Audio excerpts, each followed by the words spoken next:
Cheating wife mocks husband in court, instantly regrets her big mouth. I didn't expect the call, not at that hour, not with that tone. It was almost midnight when my phone vibrated on the nightstand, soft, hesitant, as if even the device understood something was wrong. I was half awake, stuck in the gray space between dream and awareness, where reality feels thin and fragile. The number was unfamiliar, the kind of number that carries bad news. I answered anyway. A voice breathed my name. Ethan?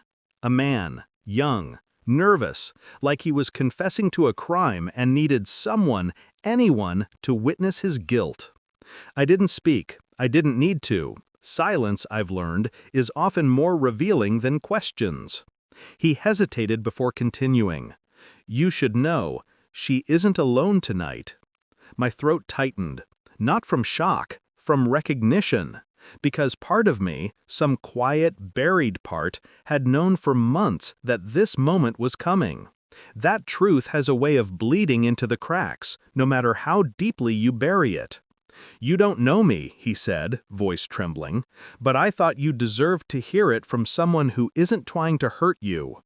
I listened as he described a place I knew too well, a hotel I'd passed every morning on my way to work, a room number that meant nothing until that moment.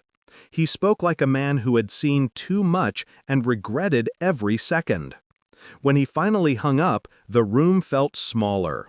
Not broken, not devastated, just smaller, like the air had thickened around me, leaving less space for the person I used to be. I stared at the ceiling, the shadows shifting like they were whispering secrets of their own.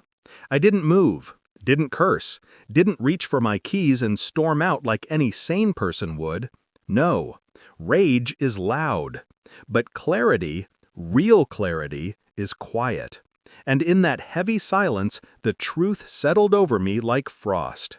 My wife wasn't alone tonight, and somehow, the world began to make sense. It didn't start with the call. Of course it didn't. Betrayal never begins with the final blow. It begins with fractures, quiet ones, almost invisible, the kind you notice only when the whole structure finally collapses. Looking back, the signs had been there like soft fingerprints on glass. The late-night text messages she angled away from me. The sudden work dinners that didn't match the calendar. The perfume that lingered long after she said she'd showered. The smile she didn't mean. The apologies she didn't owe. People think betrayal feels like a knife. It doesn't. It feels like a whisper. Light, chilling, persistent. The first real fracture appeared on a Sunday morning. She was making coffee, something we once did together. But that day she hummed a song I didn't know. A soft melody, unfamiliar and intimate. Not mine. I asked where she'd heard it. She froze. Too quickly. Too visibly. Then she laughed. Too loudly. Too forced. A laugh sharp enough to cut skin. She said something about a commercial, or maybe a coworker, or maybe a podcast. I can't remember. That was the moment I stopped listening to explanations and started listening to silences. Later that night, she fell asleep facing the wall. She used to curl toward me. I watched her back rise and fall, and felt something slip inside me, something quiet and private and irreversible. It wasn't anger, it was understanding.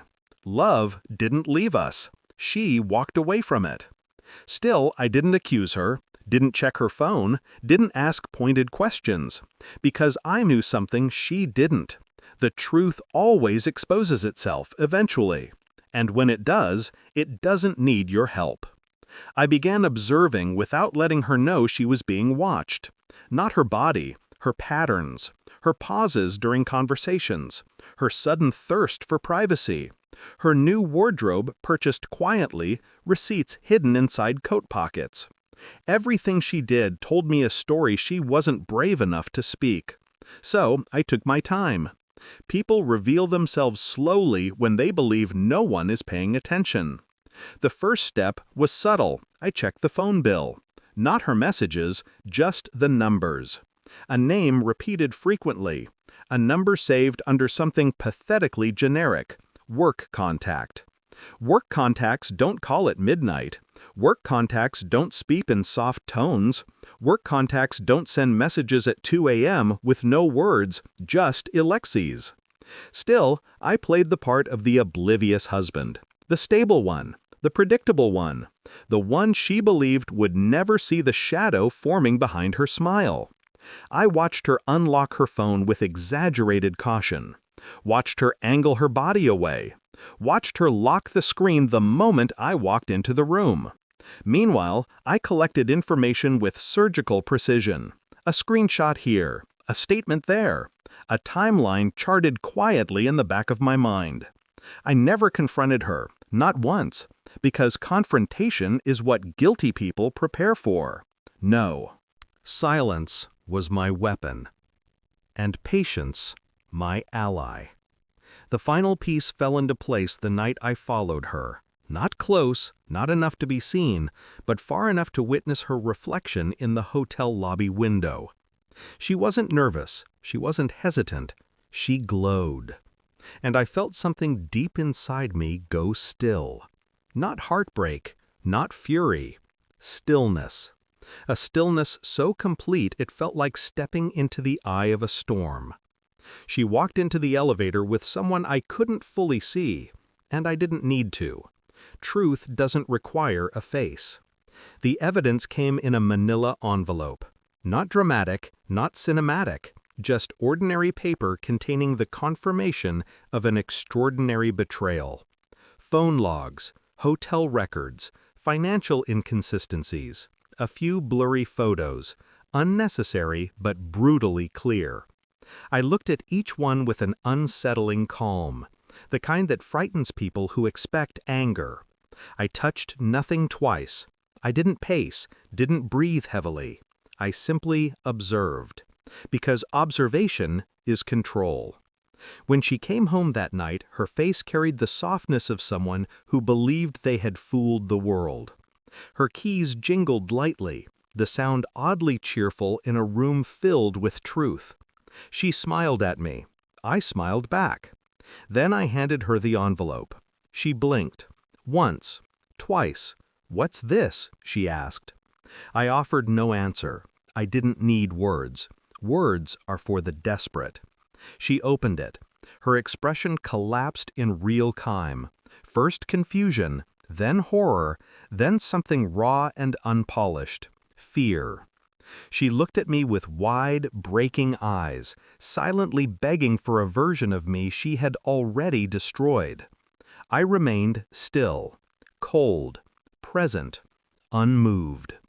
"Ethan, I raised one hand, a small gesture, enough to silence her completely. She had given me lies. I was giving her truth. And truth, unlike lies, doesn't ask for permission. Her knees buckled onto the couch, fingers trembling around the papers. She cried, not the soft tears of regret, but the panicked sobs of someone watching the ground disappear beneath them. I felt nothing. Not satisfaction, not comfort, just clarity. The courtroom was colder than I expected, sterile, silent, perfect. She arrived late, dressed brilliantly, hiding behind expensive clothes that made her look stronger than she felt. Her eyes were still swollen from the night I showed her the truth, though she tried to cover it with makeup. I sat calmly, hands folded, back straight. She avoided looking at me. Until the judge asked if she wanted to make a statement. She smirked, a fragile, trembling smirk attempting confidence but failing miserably. "I just think he's overreacting," she said with a shrug. "He was never really committed. Honestly, I'm doing him a favor." A few people in the room shifted uncomfortably. The judge's eyebrow lifted. I didn't move. She kept talking, digging her grave with every word.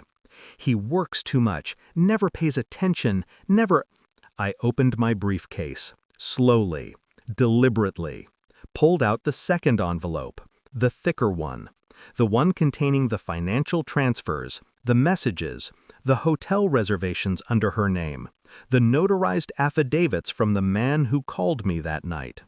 Her face drained of color. "Ethan, don't!" But it was already in the judge's hands, and the silence that followed was absolute. Her arrogance evaporated, her posture collapsed, her voice turned into a stuttered whisper. The judge read every page, every betrayal.